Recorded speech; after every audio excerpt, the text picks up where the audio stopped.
life can be hectic and stressful. And well, many games can too, but they don't have to be. Here are 10 stress-free games to help you relax.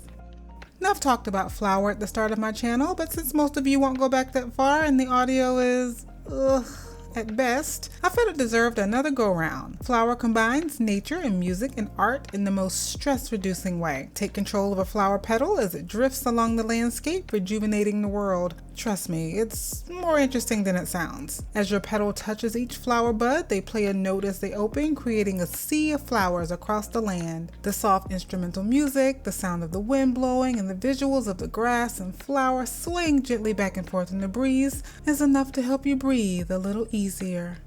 Ah, a beautiful apocalypse. Bet you never thought you'd hear those two words together, but Everybody's Gone to the Rapture is exactly that. In the moments after everyone is just gone, the world seems eerily undisturbed. Take control of an unknown and unseen person as you walk through this fictional idyllic village in the real-life Shropshire area of England to try and discover where everyone has gone and why. It's like taking a vacation out to the countryside in absolute isolation and solitude. But even though the people are gone, their memories remain, and you piece together the story told through light representations of the conversations that occurred all around. You feel as though you're taking a walk to contemplate life and death and existence, while also investigating an even bigger mystery.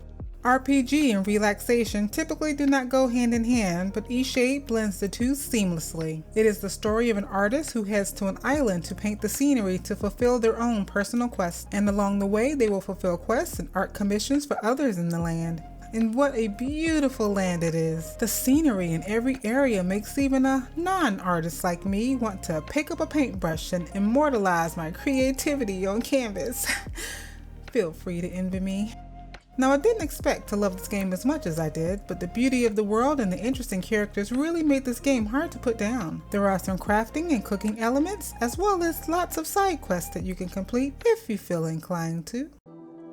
Dorfromantik is a hand-drawn Zen vibes world-building puzzle game in which you create a serene world of your own tile by tile. In Dorfromantik, you are given a stack of procedurally generated tiles that contain a small section of an environment. It may be homes, or trees, or a river, or part of a railroad track, or any combination of things. Place the tiles to expand the landscape. Cluster your trees to make a forest. Cluster your homes to make a village. Or even cluster your lakes to make an even bigger lake. It's quiet, it's peaceful, and it's surprisingly engaging. The more strategically you place your tiles, the better your score and the more tiles you receive for the round. And the better your score, the more you can unlock colorful biomes that you can mix and match to create a rainbow landscape that is as ever-changing as the world itself. And if you just want to let your creativity flow, you can play in creative mode and have more control over the world you build for yourself.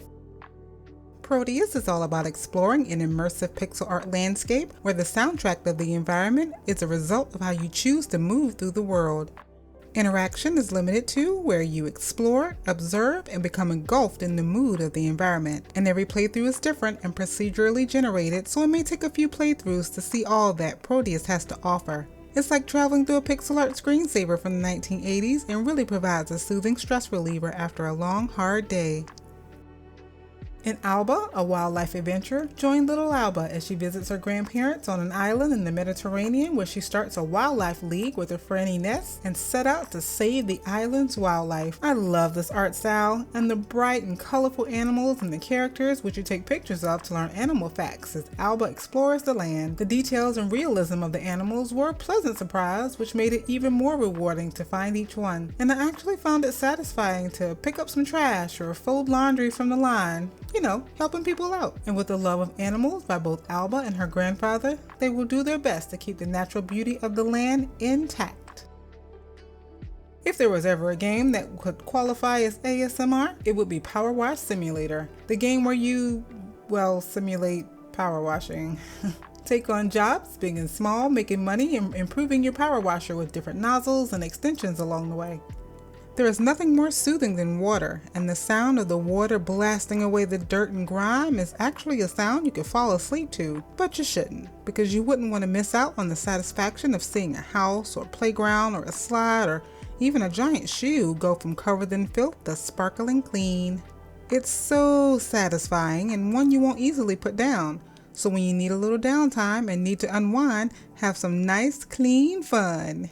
Get it? Yeah, you get it.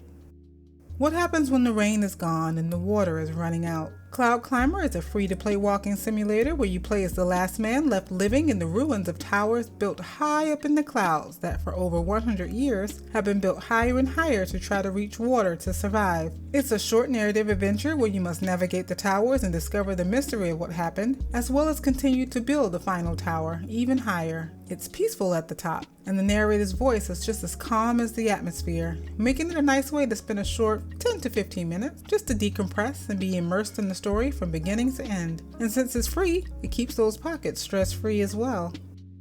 Now, Off-Peak is a little offbeat, and while it may not have the same relaxed vibe appearance on the surface as the other games on this list, the atmosphere is packed full of things to take in. It's almost like strolling through an art museum. Plus, there's something quite satisfying about just wandering around and eavesdropping on conversations. And while the psychedelic aesthetic makes you feel like you're in a fever dream, the conversations about the fate of musicians and artists are surprisingly grounded most of the time. And with the jazz soundtrack along for the ride, you don't mind taking the time to explore every nook and cranny and maybe even do some crimes as you search for the pieces of a ticket out of town to get to the train waiting in the station. And it's nice that not only is this game free to play, but depending on how much you choose to interact with the characters in the world, the ending might not be the same.